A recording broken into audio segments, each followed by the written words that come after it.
সুপ্রিয় দর্শক বন্ধু তথা আমার সহকর্মী বৃন্দদের উদ্দেশ্যে সিএসএস ভিএসি ভোকেশনাল এডুকেশন নিয়ে এর আগে বেশ কিছু ভিডিও আমি ধাপে ধাপে এনেছি। তো আজকেও ভোকেশনাল এডুকেশন সম্পর্কিত নতুন একটি ভিডিও এনেছি, যেখানে দেখা যাচ্ছে রাজ্যের মাধ্যমিক ও উচ্চ মাধ্যমিক বিদ্যালয় মিলে নতুন করে 735টি বিদ্যালয়ে ভোকেশনাল এডুকেশন পুনরায় চালু হতে চলেছে।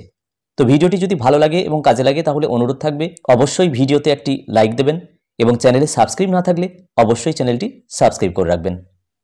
তো 2024-25 অর্থবর্ষে সমগ্র শিক্ষার অধীনে পশ্চিমবঙ্গ রাজ্যের জন্য প্রজেক্ট অ্যাপ্রুভাল বোর্ড বা প্যাবের যে মিটিং অনুষ্ঠিত হয়েছিল গত 22শে ফেব্রুয়ারি 2024 তারিখ, যে মিটিংয়ে মূলত অ্যানুয়াল ওয়ার্কিং প্ল্যান এবং বাজেট বিবেচনায় নিয়ে আসা হয়েছিল। তো সেখানে দেখা যাচ্ছে রাজ্যের সমস্ত মাধ্যমিক এবং উচ্চ মাধ্যমিক স্কুল মিলে নতুন করে মোট 735টি বিদ্যালয়ের অনুমোদন মিলেছে, যেগুলোতে সিএসএস ভিএসি অর্থাৎ centrally sponsored scheme for vocationalisation in secondary and higher secondary education, এই স্কিমের আন্ডারে নতুন করে ভোকেশনাল স্ট্রিম চালু হতে চলেছে প্রত্যেক বিদ্যালয়ে 2টি করে সেক্টর নিয়ে। তো এখানে সেই প্যাবের যে মিটিং গত 22শে ফেব্রুয়ারি 2024 তারিখ অনুষ্ঠিত হয়েছিল তার সারাংশ এখানে রয়েছে মোট 714 পাতা জুড়ে।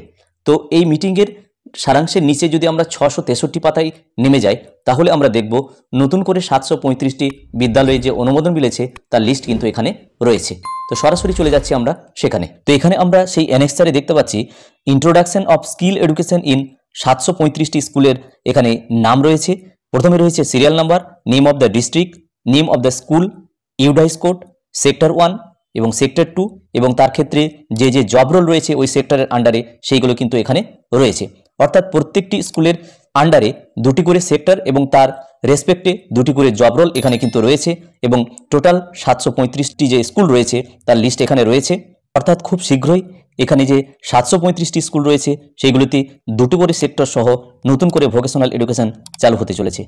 তো বিষয়টি আমি ছোট্ট ভিডিওর মাধ্যমে প্রকাশ করার চেষ্টা করলাম। যদি ভিডিওটি ভালো লাগে এবং কাজে লাগে তাহলে অবশ্যই লাইক, শেয়ার এবং কমেন্ট করা যেতে পারে এবং চ্যানেলে সাবস্ক্রাইব না থাকলে নিত্য নতুন আপডেট পাওয়ার জন্য অবশ্যই চ্যানেলটি সাবস্ক্রাইব করে রাখা যেতে পারে। সবাই ভালো থাকুন, সুস্থ থাকুন, ধন্যবাদ।